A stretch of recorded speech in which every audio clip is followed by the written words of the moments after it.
Hoy más que nunca, la salud es muy importante. Es por eso que a partir de ahora abrimos la Consulta 94.5. Un espacio semanal para conversar sobre medicina, vida saludable, diagnóstico y prevención de enfermedades. Sin bonos, filas ni copagos. Desde este momento entras a la Consulta 94.5. Conduce Ibelis Martel.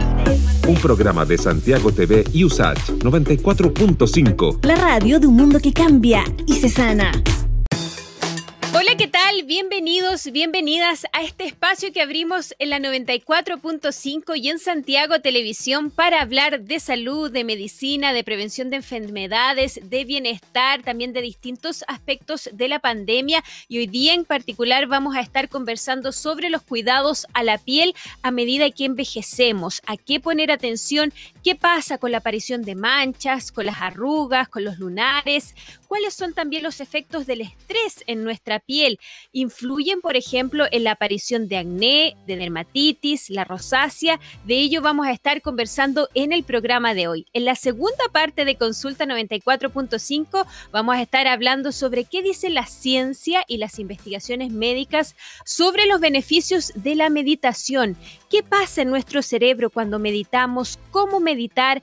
¿Cuántas veces hay que hacerlo? ¿Ayuda realmente a calmar, estados de ansiedad y de estrés, a calmar los nervios? Hoy vamos a estar conversando sobre ello con una investigadora española que se dedica a precisamente investigar este tema. Les recordamos además que estamos en Santiago Televisión, estamos en radiousach.cl, en santiagotelevisión.cl, estamos en todas las redes sociales donde ustedes nos pueden dejar sus comentarios, sus preguntas para nuestros invitados e invitadas. Estamos en Twitter, en Facebook, en Instagram, somos @radiousach y @santiago.tv, Santiago abreviado, para que nos encuentren, como siempre les digo, en las redes sociales y en particular en YouTube, porque ahí quedan subidos todos los capítulos de esta temporada de Consulta 94.5.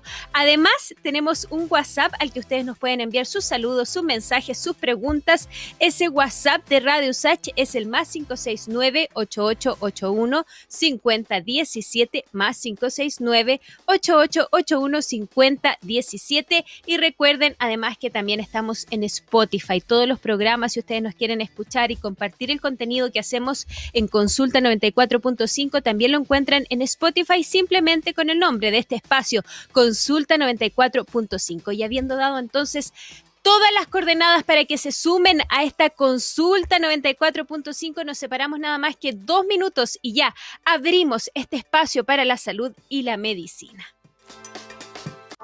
En la Consulta 94.5 escuchamos la voz especializada de la Facultad de Ciencias Médicas de la USACH.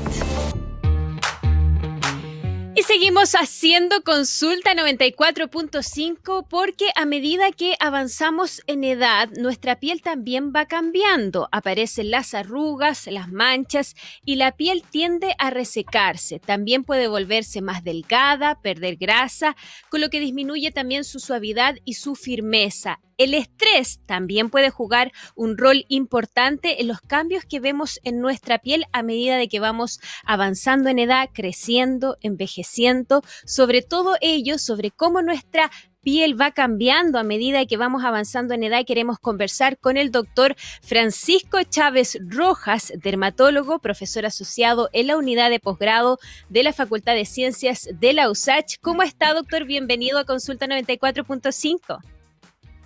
Hola, Ibelis, un gusto estar acá a resolver algunas de esas dudas tan importantes. Exactamente, dudas que todos y todas nos hacemos a medida de que vamos envejeciendo. ¿Qué va pasando con nuestra piel a medida que vamos creciendo, que vamos avanzando en edad? ¿Qué es normal y qué no es tan normal?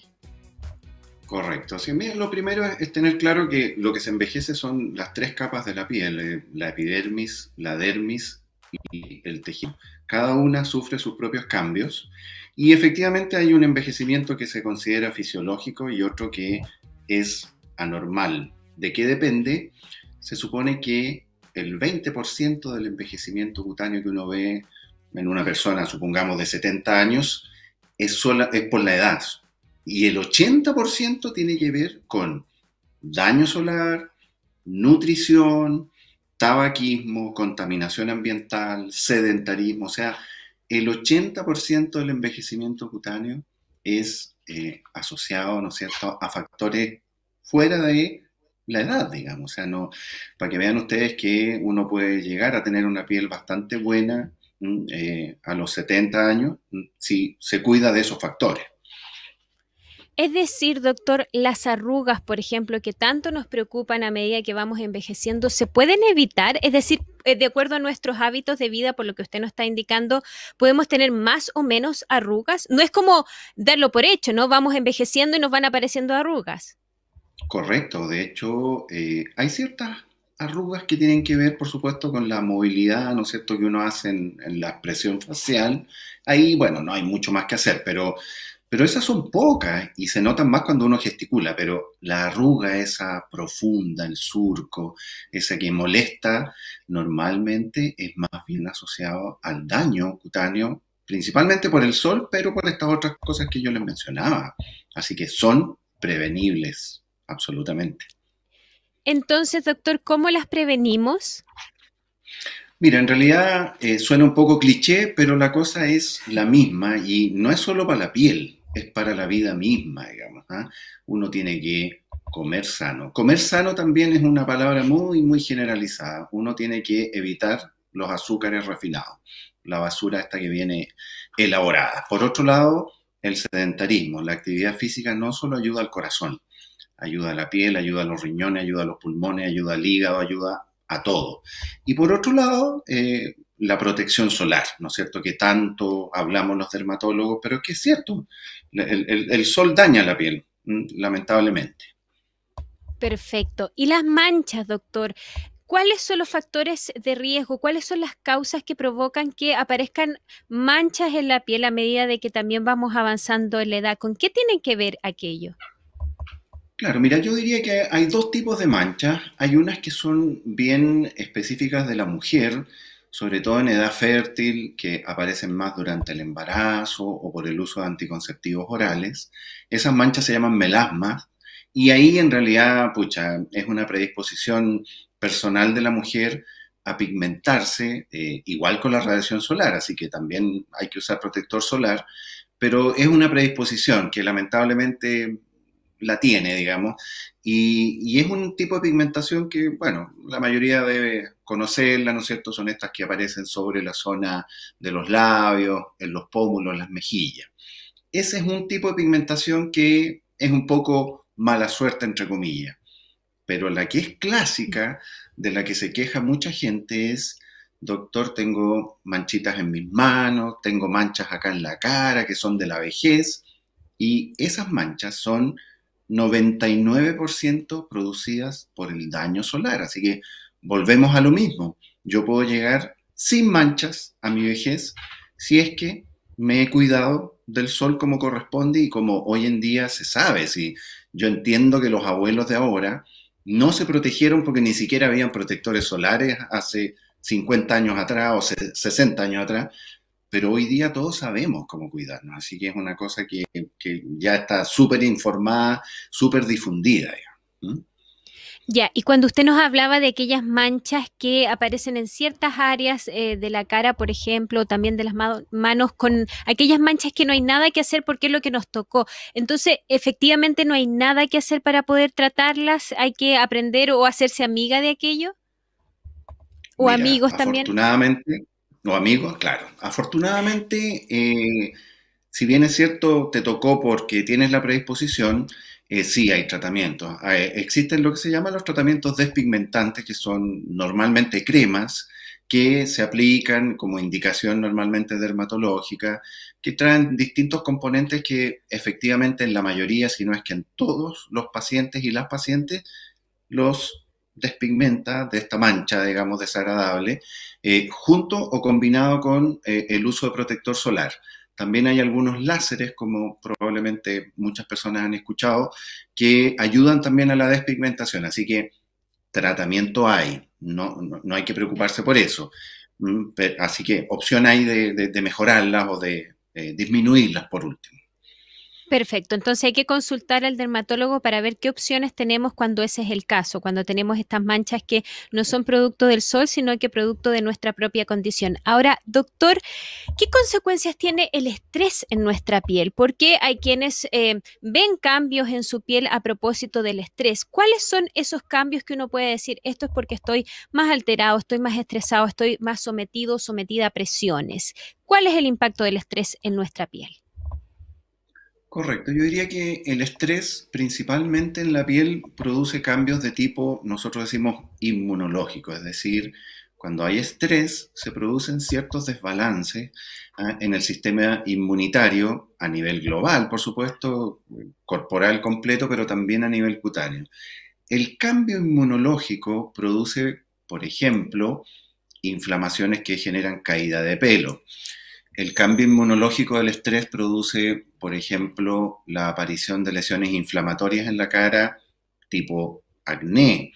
El cambio que producido por el estrés también altera la barrera cutánea de tal manera que la piel pierde más agua, lo que se llama mayor evaporación por la epidermis, y se me seca más la piel se pone más sensible e incluso puedo tener fenómenos de irritación que son la famosa dermatitis. Por lo tanto, el cambio en el fondo por estrés es más bien un cambio inmunológico en la piel. Es principalmente eso lo que se altera. Perfecto. Nos pregunta Estela, dice que le han aparecido espinillas en el mentón y parte del cuello. ¿Cómo saber si son producto del estrés o es por alguna razón hormonal? ¿Cómo podemos saber, doctor, lo que nos pregunta Estela? Correcto. En general, el concepto primario que uno tiene que tener es que normalmente en hombres y mujeres sobre los 25 años más o menos, estos brotes de acné, de espinillas, digamos, normalmente son asociados a estrés, primero que nada. O sea, es lo más frecuente. Ahora, ¿cómo puedo yo sospechar que quizás no es solo estrés, sino que también hay un tema ahí asociado a cambios o alteraciones hormonales? Bueno, las alteraciones hormonales, que generalmente es un problema femenino, se manifiestan en la mujer, pues. La mujer empieza a notar que le salen vellos en lugares donde no corresponde que salgan. La mujer nota que tiene cierta tendencia como a engordar en la zona del tronco, esa obesidad que nosotros llamamos centrípeta es muy hormonal. De repente, hombres y mujeres notan que se les oscurece el cuello o se les oscurecen las axilas. Qué raro, se me está poniendo oscura la piel. Eso es una manifestación de resistencia a la insulina, que a su vez genera cambios hormonales. De repente notan también caída de pelo, sobre todo en la zona como nosotros llamamos parietal. Eso es muy hormonal también. Puede ser por estrés, como conversamos, pero también puede ser hormonal. Entonces, hay algunas manifestaciones, ¿para qué decir en los ciclos menstruales? Generalmente son mujeres que dicen, pucha doctor, estoy súper irregular, o hace 3 meses que no me llega la regla, de repente son 2 meses, después pasan 5 meses. Eso es alteración hormonal sí o sí. Y entonces esto se trata no con productos para la piel, sino que con productos con hormonas, con píldoras, con pastillas. Claro, es una combinación, porque igual Ya. siempre va a ayudar que yo deje algo local, ¿no es cierto? Hay una serie de productos en el mercado que son para tratar lesiones inflamatorias como las que estamos viendo en las imágenes, pero necesito regular la cosa hormonal y para eso en realidad primero se hace una evaluación que es con exámenes, ¿no es cierto?, bien detallados de lo que llamamos perfil hormonal y dependiendo de los déficits o alteraciones que veamos, se dejan medicamentos que son desde anticonceptivos orales, metformina que se utiliza para la resistencia insulínica, a veces hay pacientes que tienen hipotiroidismo que no se lo habían diagnosticado y tienen que tomar reemplazo de hormona tiroidea, pero primero siempre una evaluación con exámenes, o sea, no se deja a ciegas el tratamiento, por ejemplo, anticonceptivo, primero hay que hacer un chequeo. En el caso de los hombres, estos cambios o ya sea el acné o la rosácea también puede tener origen hormonal y en el caso de las mujeres, entonces si uno está lidiando con este problema, uno dice, voy al ginecólogo, voy al dermatólogo, ¿dónde voy? Correcto. La verdad es que en el caso de los hombres, el origen hormonal es prácticamente nulo. Yo diría que Perfecto. en el hombre adulto con brotes de acné definitivamente tenemos un problema de estrés fundamentalmente. En cambio, en la mujer el tema hormonal es mucho más relevante, pero yo les recomiendo, bueno, claro, dirán, pucha, este gallo es dermatólogo, obvio que se va a autopropagandear, pero la verdad es que nosotros estamos capacitados como para pedir exámenes hormonales también, para hacer toda la evaluación. Entonces, se hace como un enfrentamiento más global. Y si yo veo que los desórdenes hormonales de mi paciente son demasiado complejos y muy, muy extremos, por supuesto que uno la deriva al ginecólogo o al endocrinólogo. Pero yo creo que como primer enfoque, sobre todo que la manifestación es cutánea, es mejor ir a ver al dermatólogo para que además te trate, convengamos, lo que más le molesta a la gente, que no es tanto que, pucha, que la resistencia a la insulina, es, por favor, tráteme estos granos que me tienen loco o loca, digamos. Claro. Estamos conversando con el doctor Francisco Chávez Rojas, dermatólogo, profesor asociado de la unidad de posgrado de la Facultad de Ciencias de la Salud de la USACH. Estamos conversando en parte, sobre las consecuencias que tiene el estrés en nuestra piel, en la calidad de nuestra piel. Andrés nos pregunta y nos dice que ha notado que cuando está estresado se le ponen las mejillas más rojas de lo normal. ¿Qué puede hacer? Nos pregunta Andrés. Correcto. Eso es una manifestación clásica de rosácea. La rosácea es una patología que afecta fácilmente al 10% de la población. ¿Ya? Nuevamente, para variar, afecta más a mujeres que a hombres.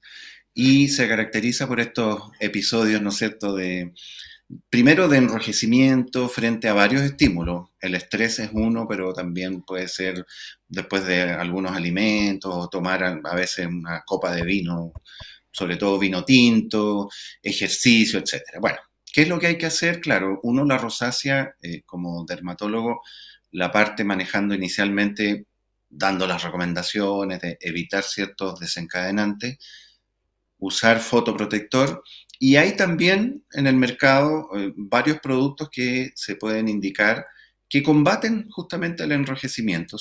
Traen distintos elementos que ayudan, ¿no es cierto?, a prevenir esta dilatación de los vasos sanguíneos faciales. O sea, siempre es bueno tratar la rosácea en un inicio, porque si no también evoluciona a una forma que se parece al acné, en que la rosácea comienza a hacer lesiones tipo espinillas también. Y ahí ya es bastante más desagradable y necesita tratamiento a tomar, se pone un poquito más complicada la cosa. Es mejor consultar antes que a que la cosa vaya avanzando y después haya que hacer tratamientos un poco más agresivos. Entonces, consultar si uno tiene estos síntomas porque se puede tratar, ¿no? No es como que uno tenga que asumir y vivir, bueno, me estreso y me pasan estas cosas, tengo que regular el estrés. Ahora, ahí va la pregunta, entonces, si parte de todo lo que nos va pasando en nuestra piel tiene que ver, parte importante de ello, con el estrés, entonces hay que regular el estrés para poder solucionarlo o es algo complementario también, solucionarlo la parte del estrés que hoy en día es tan complejo, sobre todo en contexto de pandemia y además los tratamientos pertinentes para la piel. ¿Cómo lo hacemos, doctor? Sí, no, definitivamente tiene que ser una combinación de esas dos cosas. Y el problema es que muchas veces a ti te dicen, pero doctor, entonces ya, si el estrés es tan importante, entonces deríveme al psiquiatra, al psicólogo. En realidad lo que todo el mundo tiene que tener claro es que la mayor parte de las personas no tiene una patología mental. Lo que tenemos es una vida de locos en este planeta actual, digamos, que va claramente, digamos, a la decadencia y al desastre, pero bueno, eso es otro tema. Por lo tanto, Claro. claro, nosotros tenemos que buscar de qué manera puedo yo sacarme un poquitito ese estrés. ¿M? Para algunos va a ser, pucha, por fin darme un tiempo para ir al cine una vez a la semana, ahora que se puede, de hecho. Claro. Para otros va a ser, ya, voy a empezar a ir al gimnasio, aunque sea una vez a la semana, después iré dos. Voy a ir a esas clases de yoga que postergué hace 2 años. O sea, te fijas, voy a hacer ese taller de cerámica, voy a hacer ese curso de cocina, de gastronomía. O sea, hay que buscar eso, porque de verdad, si no, nos estamos ahogando en este sistema de vida que es realmente tóxico. sin lugar a dudas. Exactamente. Usted nos decía también que la pérdida de la caída del cabello puede ser otra de las consecuencias del estrés. Adolfo nos pregunta, dice que tiene 35 años, que ha perdido mucho cabello. Si esto tiene solución, ¿hay forma de revertirlo? Dice que él ha comprado, le han recetado gotitas que se pone en las partes donde ha perdido cabello. ¿Qué puede hacer al respecto? ¿Se puede revertir esto, doctor? Nos pregunta Adolfo.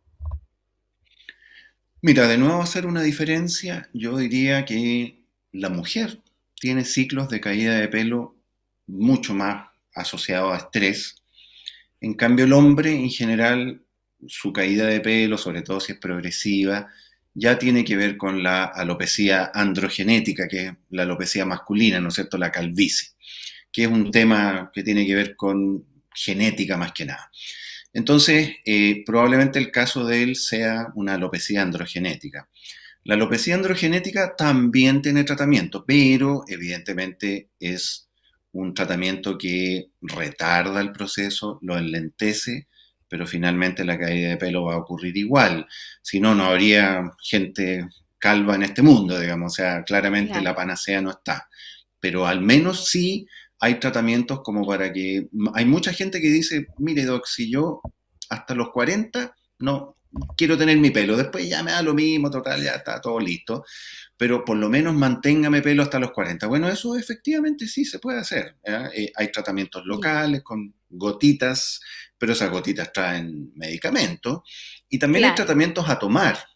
Incluso los tratamientos a tomar son re buenos, pero son medicamentos, hay que dejarlos con indicación médica, con exámenes previos, o sea, todo tiene que ser bien hecho, pero posibilidades hay. Ya, ¿y eso ayuda a que se deje o se detenga la caída del cabello o ayuda a que salga más pelo, que salga que quizás parte del pelo que hemos perdido? ¿Ayuda a las dos cosas o solo para el proceso? En general, para ser bastante realistas y francos, más bien solo detiene el proceso, ¿no? Es muy Ya, poco probable que perfecto. salga pelo, sí, no, muy poco probable. Y en el caso de la mujer, usted nos decía, tiene que ver mucho con los ciclos, los procesos, el estrés. También se puede revertir de alguna manera las mujeres cuando vamos perdiendo pelo, que nos asustamos. Ahí le aprovecho a preguntar a quienes dicen, no, es que en el otoño a las mujeres se les cae más el pelo. ¿Cuán de verdad y cuán de mito hay en eso? Y en el caso de las mujeres, ¿hay forma de revertirlo o también tenemos que irnos adaptando y acostumbrando a la idea de que si perdemos pelo, ese pelo ya se fue y no hay forma de recuperarlo? Claro, en el caso de la mujer es diferente porque la caída de pelo se considera siempre recuperable, entonces eso ya es una muy buena noticia. Eh, bueno, aparte del manejo del estrés, efectivamente el tratamiento en la mujer es diferente porque lo que uno va a hacer es dejar más bien tratamientos que fortalezcan, ¿no es cierto?, la raíz del pelo, por decirlo de alguna manera simple. Entonces son tratamientos que tienen otro objetivo que en el caso de la alopecia masculina genética, digamos. En el caso de la mujer hay mucho más posibilidades de éxito, hay mucho más posibilidades de que se recupere. Como la caída de pelo femenina es tan relacionada a ciclos, como dices tú, de repente posterior a una enfermedad importante, hay harta gente que ha tenido COVID, que después al recuperarse tienen una caída de pelo muy intensa, que después Ya, se vuelve a generar ese pelo, pero ahí tienes un proceso posterior a un estrés grande como una infección por COVID, cuando es perfecto. grave sobre todo. Bueno, y otras cosas que son emocionales, dietas, un montón de cosas. ¿Qué pasa en otoño?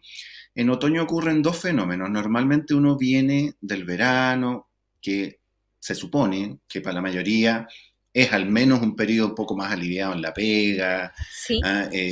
un poco más agradable porque pude tomarme vacaciones. Bueno, yo sé que hay muchos que no, pero la mayoría, digamos, sí. Entonces uno viene como renovado, rico, luz. Y en otoño, ¿qué pasa? Comienzan los días a cortarse, se pone más oscuro, está más nublado y más encima tengo la pega de la porquería. Entonces, efectivamente, vuelve a ser un tema anímico y de estrés. Esa caída Ya. de otoño es verdad, ocurre.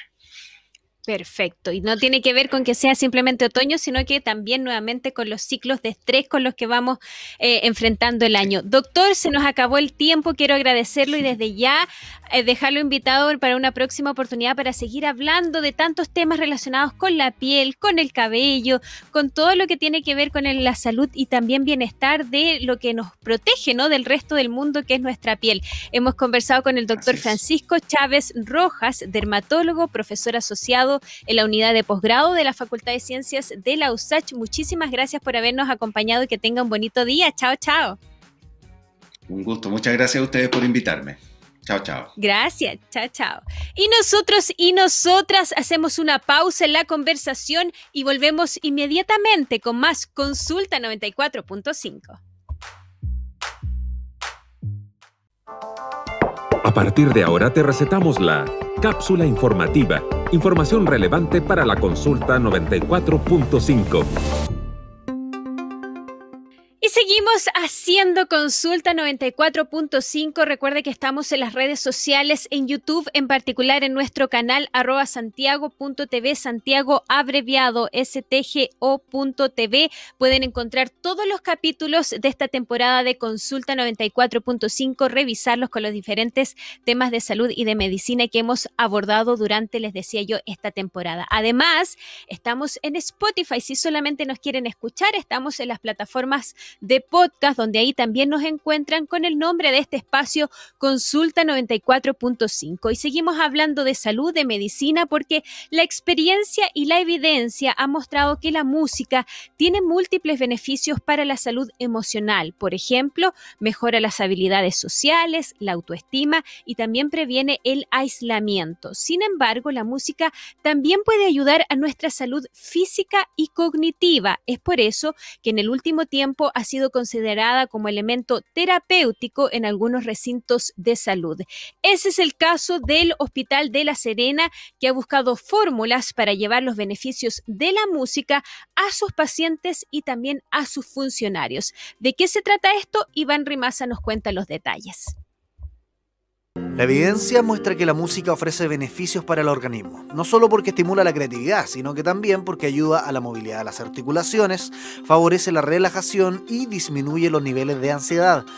Hoy los beneficios de la música están llegando a los recintos de salud y ese es el caso del Hospital de La Serena.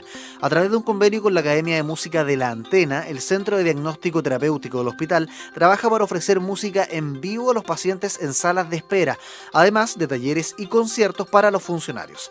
Así lo detalla el doctor Domingo Fuentes, médico coordinador del Centro de Diagnóstico Terapéutico del Hospital de La Serena. La mejor atención de nuestros pacientes pasa porque logremos un mejor desarrollo humano de nuestros funcionarios. Y como estrategia para lograr el desarrollo humano, vamos a fomentar en el CDT el acceso a la cultura y al arte. Y la evidencia también sugiere que la música estimula los pensamientos, el aprendizaje, el lenguaje, la memoria. Lo explica Jorge Legua, director de la Academia de Música Pedro Aguirre Cerda de La Antena, parte de esta iniciativa conjunta con el Hospital de La Serena. La música puede generar cambios físicos, estructurales, mentales. Salud está en el ámbito de la musicaterapia. Por lo tanto, es importante hoy día desarrollar una especialidad artística como es la música a través de los sonidos, de los timbres, de la resonancia, poder llegar hacia las personas que hoy en día se encuentran pasando por un momento aquejado de salud o de esta salud que a veces no es física, también que es una salud mental. La meta del recinto asistencial es lograr integrar la música como un elemento terapéutico para los pacientes que se atienden en la unidad de medicina física y rehabilitación del Hospital de La Serena. Seguimos haciendo Consulta 94.5, queremos seguir hablando de salud y también de bienestar, porque actualmente cuando hablamos sobre fórmulas para lidiar con el estrés, con el miedo, con la ansiedad, con la angustia, es común escuchar a médicos y especialistas en salud mental recomendar, por ejemplo, la meditación y hacer ejercicios de respiración. Para muchos meditar parece una práctica compleja que requiere mucha disciplina o que está hecha a algunos piensa para quienes creen en la espiritualidad. Hoy queremos saber precisamente qué dice la ciencia, qué dicen las investigaciones médicas sobre los beneficios de la meditación, sobre el impacto en nuestro estado de ánimo y sobre la salud de nuestro cerebro. Y para ello nos vamos a España, viajamos a Europa para conversar con Nazaret Castellanos, licenciada en Física Teórica y doctora en Medicina. Se especializa en neurociencia y también es directora de investigación de la Cátedra Extraordinaria de Mindfulness y Ciencias Cognitivas de la Universidad Complutense de Madrid. Bienvenida, doctora Castellanos, ¿cómo está usted? Hola, muchas gracias, pues encantada de estar con vosotros.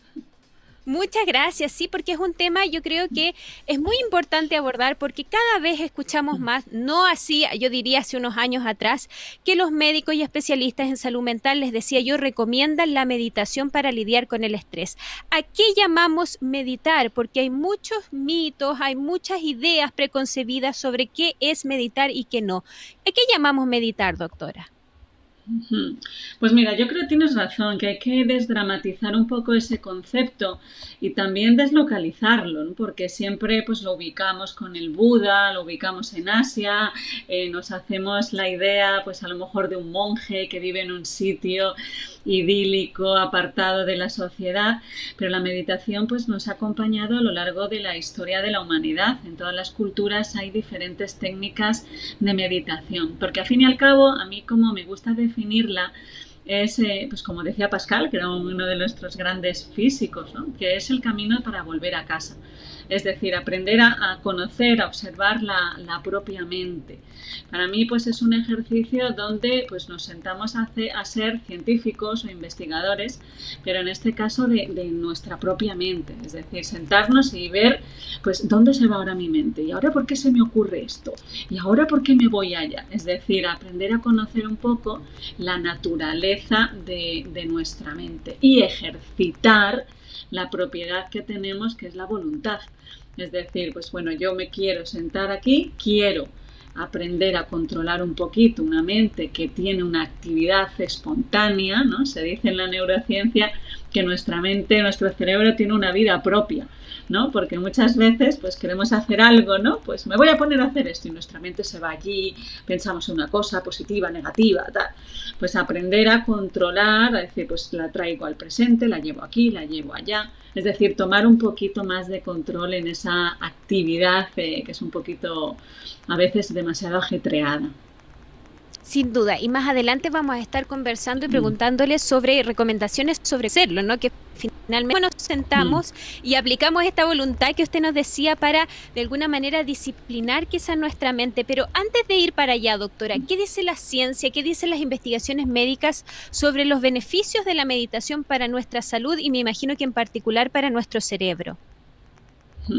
Pues mira, durante muchos años, quizá yo creo que las últimas 2 décadas, la literatura científica pues ha estado llena de artículos que nos hablaban sobre lo mal que nos hace el estrés, ¿no? Pero también hay unos estudios que han sido pues que han abierto las puertas y que han sido muy reveladores, yo creo, a nivel social, que nos hablaban de el mal que nos produce el no saber estar con nosotros mismos, ¿no? Cuando nosotros estudiamos los experimentos, estoy hablando absolutamente de forma académica, los experimentos que se hacen en la psicobiología, pues cuando se estudia dónde se va la mente cuando no tiene una tarea en concreta que hacer, pues nos damos cuenta que nuestra mente tiene una naturaleza que es muy divagante o muy vagabundeante, que se dice, ¿no? Entonces lo que se descubrió en el año ya 2012 en la Universidad de Harvard es que cuanta mayor es esa capacidad de vagabundeo que tiene nuestra mente, es decir, ahora me voy aquí, luego me voy allá, pero un poco sin rumbo, sin control, como tú decías antes, pues eso es una de las principales causas de infelicidad. La Universidad de Harvard dijo, una mente divagante es una mente infeliz.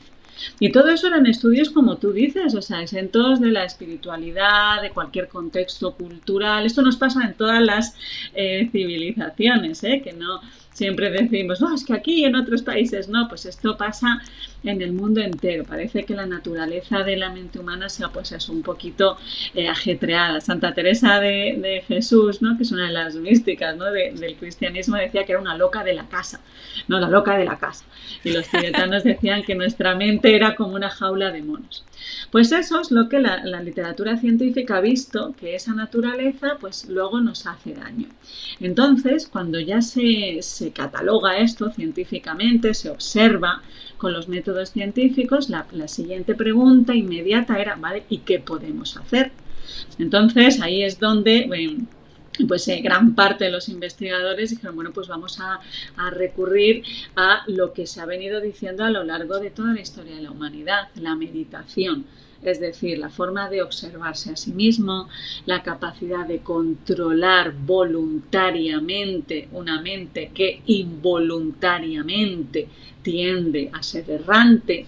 Y entonces, a partir de ahí, pues empezaron a estudiarse en las universidades, en los hospitales, cuáles eran los beneficios de practicar meditación de forma regular.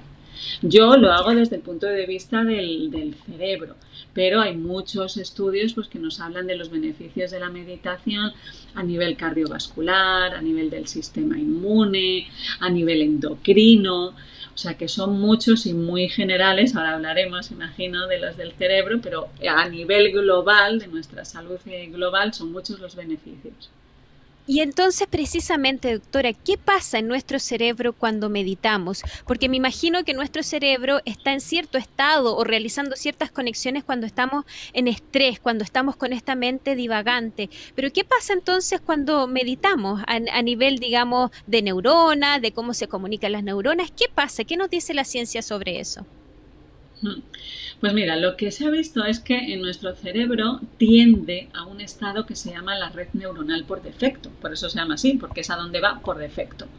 Y este estado al que va involuntariamente, es decir, yo no lo elijo, es al estado al que quiere irse, es un estado que se caracteriza pues, sobre todo por mucho diálogo interior, por muchas imaginaciones, por muchos recuerdos, ¿no?, por mucha divagación mental, ¿no?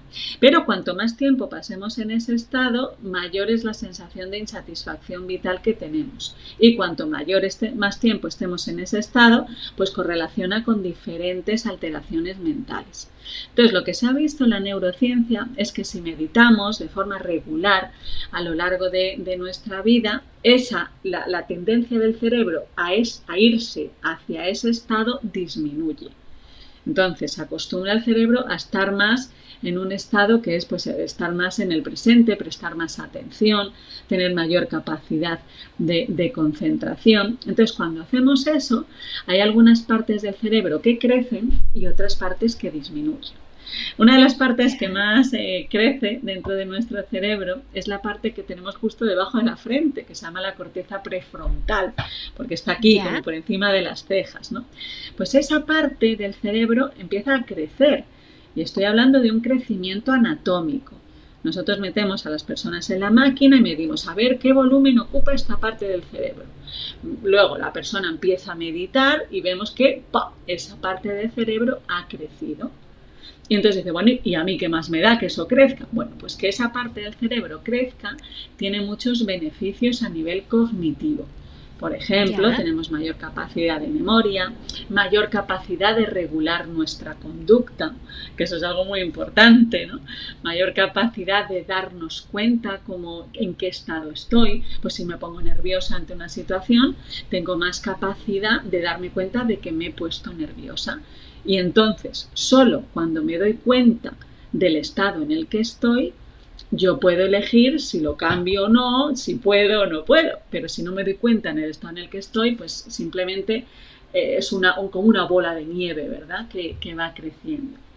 Luego hay otra parte del cerebro que esta disminuye, se hace más pequeñita. Es la amígdala, que está en el centro de la cabeza, que es como una almendra, pero que lo que nos dicen los estudios es que esta almendra, dado el ajetreo de la vida moderna que llevamos y del estrés, esta almendra se ha hecho un poquito más grande. Cuando la amígdala es un poco más grande, nosotros decimos que la amígdala se ha hipertrofiado, se ha hecho más grande, pues hace que seamos más reactivos emocionalmente. Entonces a mí me dicen algo y de repente me enfado mucho más rápido o reacciono, me pongo muy nerviosa, tengo sensaciones corporales pues muy asociadas pues a la ira, al enfado, es decir, somos más reactivos, nos enfadamos mucho más porque tenemos esa amígdala más grande. Cuando empezamos a meditar, esa amígdala se hace más pequeñita, pero no es que disminuya, sino que vuelve a su tamaño original, que la teníamos un poquito gorda. Y es por esto que se dice que la meditación es una de las grandes formas que hay de aumentar nuestra inteligencia emocional o la regulación emocional, tan necesaria, ¿verdad? Perfecto, sí. O sea, pasan muchas cosas, muchos beneficios en nuestro cerebro a raíz de la meditación, según lo que no lo decimos usted ni yo, sino que lo dicen las investigaciones, ¿no? Y nos pregunta, doctora Alexis, una pregunta que quizás la pregunta del millón. ¿Cómo recomienda empezar para quienes no saben cómo meditar? ¿Recomienda hacer meditaciones guiadas de las que uno, por ejemplo, se encuentra en YouTube? Hay muchas meditaciones guiadas o incluso en Spotify. ¿O recomienda simplemente silenciarse y tratar de no pensar? ¿Es posible no pensar, doctora?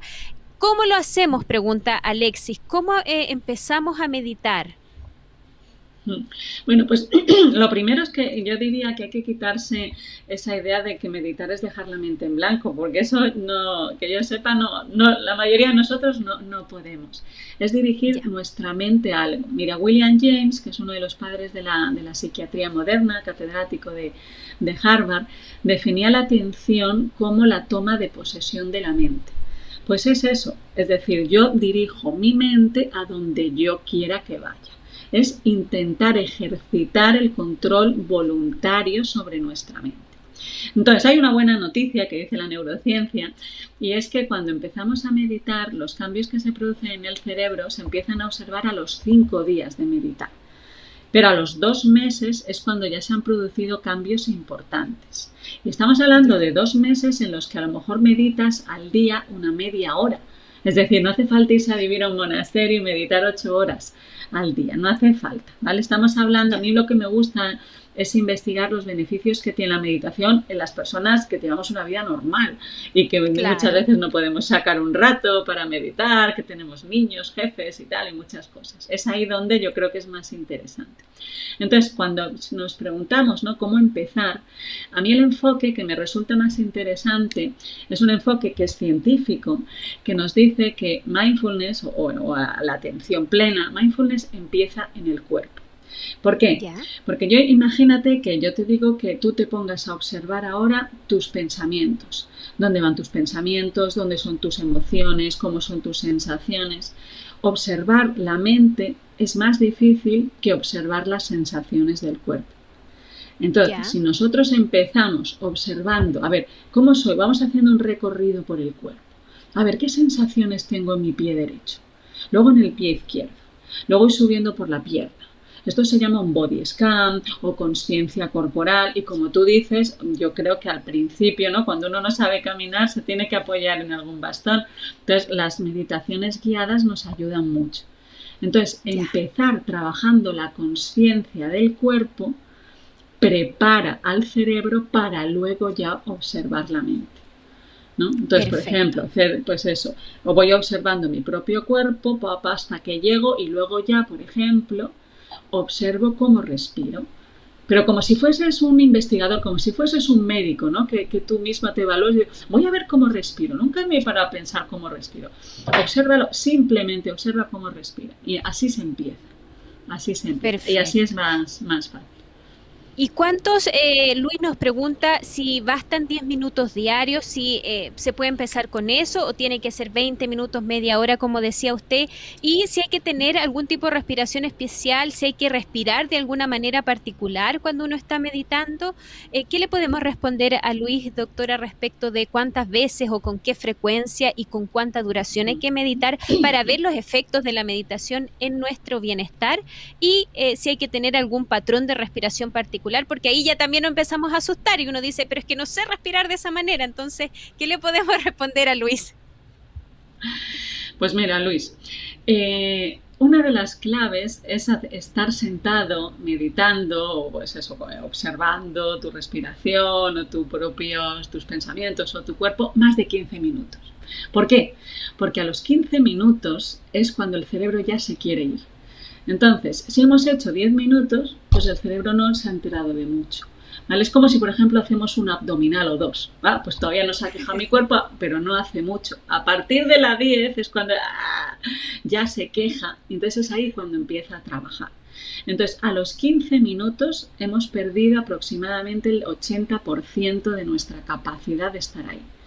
Entonces, cuando superamos ese bache de los 15 minutos, es cuando tú ya entrenas al cerebro.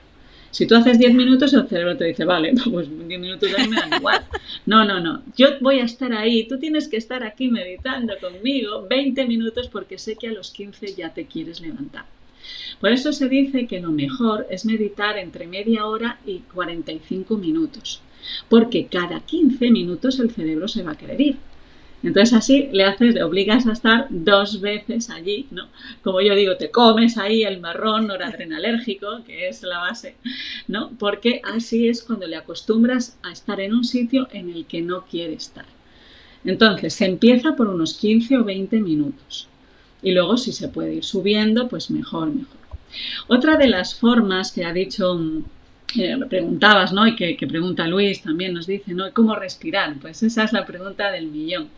Lo que se ha visto a nivel científico, esto ya lo dice el mundo del yoga desde hace miles de años, pero yo solo te cuento la parte científica que lo corrobora.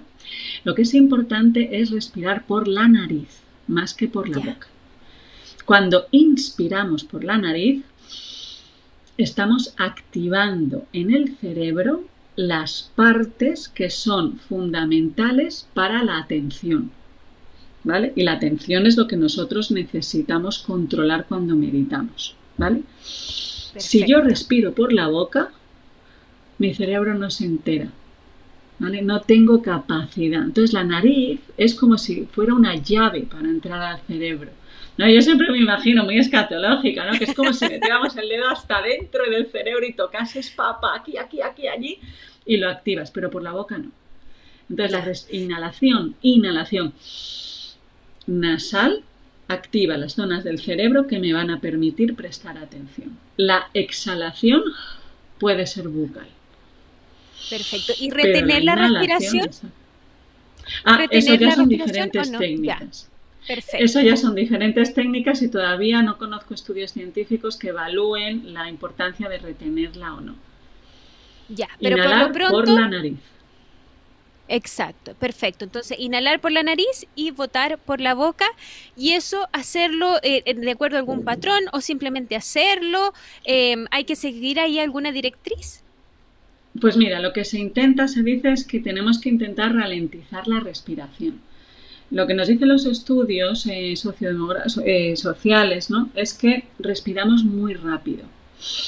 Vale, unas 20 respiraciones por minuto. ¿Y eso qué significa? Que hemos cogido un poco de aire y ya lo estamos soltando. Es un cirio que montamos ahí. Entonces, hay que intentar respirar más lento. Unas 10 respiraciones por minuto. Y entonces podemos hacer eso cuando meditemos. Observar cómo respiramos, saber cómo entra el aire por la nariz, cuáles son las sensaciones y poco a poco vamos haciendo que la respiración sea más lenta. ¿Cómo podemos hacer que la respiración sea más lenta? Prolongando la expiración,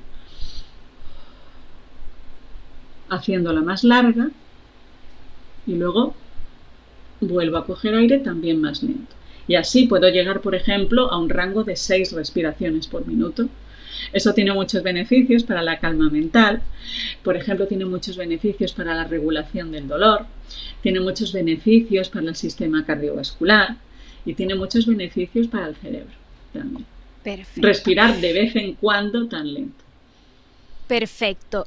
Una completísima conversación. Nos quedan muchos temas para seguir hablando sobre meditación, sobre el cerebro, sobre lo que ocurre en nuestro cerebro cuando pensamos, respiramos de determinada manera. Así que, como le digo a nuestros invitados, la vamos a estar nuevamente invitando a esta consulta 94.5 para seguir hablando de alguna manera, doctora, de esta educación que tenemos que tener en torno a cómo lidiamos con nuestro cerebro, con nuestros pensamientos y cómo eso lo podemos incorporar en nuestra vida diaria tan ajetreada como decía usted. A usted además, Nazaret Castellano, la encuentran en YouTube, tiene un canal de YouTube con muchos temas que uno se los devora rapidísimo, muchos videos que uno puede también ir viendo, aprendiendo sobre cómo va funcionando nuestro cerebro y cómo podemos de alguna manera ayudarnos de esa forma también con la meditación. Nazaret Castellano, licenciada en física teórica y doctora en medicina, se especializa en neurociencia y también es directora de investigación de la Cátedra Extraordinaria de Mindfulness y Ciencias Cognitivas de la Universidad Complutense de Madrid. Muchísimas gracias por esta conversación y por haber estado con nosotros y nosotras, y que tenga un bonito día allá en España. Chao, chao. Muchísimas gracias a vosotros. Y nosotros y nosotras hemos llegado al final de este capítulo de Consulta 94.5. Como siempre, agradecerles a ustedes por habernos acompañado en este programa, en este espacio que abrimos en Santiago Televisión y en Radio USACH para hablar de salud, de medicina, también de bienestar, y agradecer también al equipo técnico de Santiago Televisión y Radio USACH por la puesta al aire de este espacio. Que tengan un bonito día. Chao, chao. Es momento de cerrar la Consulta 94.5, nuestro espacio semanal para conversar sobre medicina, vida saludable, diagnóstico y prevención de enfermedades. Sin bonos, filas ni copagos. Esto fue Consulta 94.5. Siempre en Santiago TV. USACH 94.5, la radio de un mundo que cambia y se sana.